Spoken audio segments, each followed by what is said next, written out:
स्वतंत्र भारत के पहले उपराष्ट्रपति और दूसरे राष्ट्रपति डॉक्टर सर्वपल्ली राधाकृष्णन को बचपन में कई प्रकार की कठिनाइयों का सामना करना पड़ा। सर्वपल्ली राधाकृष्णन का शुरुआती जीवन तिरुतनी और तिरुपति जैसे धार्मिक स्थलों पर ही बीता। दक्षिण भारत के तिरुतनी नाम के एक गांव में 1888 को प्रकांड विद्वान और दार्शनिक डॉक्टर सर्वपल्ली राधाकृष्णन का जन्म हुआ था। वे बचपन से ही मेधावी थे।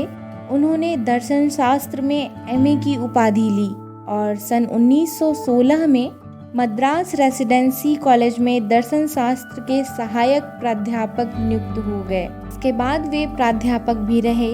डॉक्टर राधाकृष्णन ने अपने लेखों और भाषणों के माध्यम से विश्व को भारतीय दर्शन शास्त्र से परिचय कराया। सारे विश्व में उनके लेखों की प्रशंसा की गई। शिकागो विश्वविद्यालय ने डॉक्टर राधाकृष्णन को तुलनात्मक धर्मशास्त्र पर भाषण देने के लिए आमंत्रित किया। वे भारतीय दर्शन शास्त्र परिषद के अध्यक्ष भी रहे। कई भारतीय विश्वविद्यालयों की भांति कोलंबो और लंदन विश्वविद्यालय ने भी अपनी अपनी मानद उपाधियों से उन्हें सम्मानित किया। 3 विभिन्न महत्वपूर्ण उपाधियों पर रहते हुए भी उनका सदैव अपने विद्यार्थियों और संपर्क में आए लोगों में राष्ट्रीय चेतना बढ़ाने की ओर रहता था। डॉक्टर राधाकृष्णन अपने राष्ट्र प्रेम के लिए विख्यात थे, फिर भी अंग्रेजी सरकार ने उन्हें सर की उपाधि से सम्मानित किया, क्योंकि वे छल कपट से कोसों दूर थे। अहंकार तो उनमें नाम मात्र भी न था। भारत की स्वतंत्रता के बाद भी डॉक्टर राधाकृष्णन ने अनेक महत्वपूर्ण पदों पर कार्य किया। वे पेरिस में यूनेस्को नामक संस्था की कार्य समिति के अध्यक्ष भी बनाए गए। यह संस्था संयुक्त राष्ट्र संघ का एक अंग है और पूरे संसार के लोगों की भलाई के लिए अनेक कार्य करती है।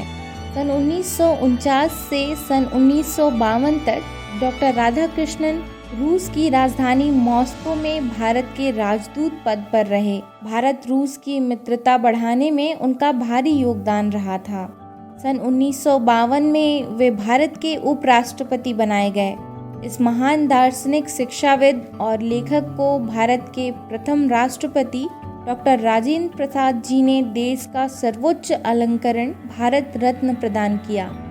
13 मई 1962 को डॉक्टर राधाकृष्णन भारत के द्वितीय राष्ट्रपति बने। सन 1967 तक राष्ट्रपति के रूप में उन्होंने देश की अमूल्य सेवा की। डॉक्टर राधाकृष्णन एक महान दार्शनिक, शिक्षाविद और लेखक थे। उन्होंने अपना जन्मदिवस शिक्षकों के लिए समर्पित किया। इसलिए 5 सितंबर यानी कि आज के दिन सारे भारत में शिक्षक दिवस के में मनाया जाता है।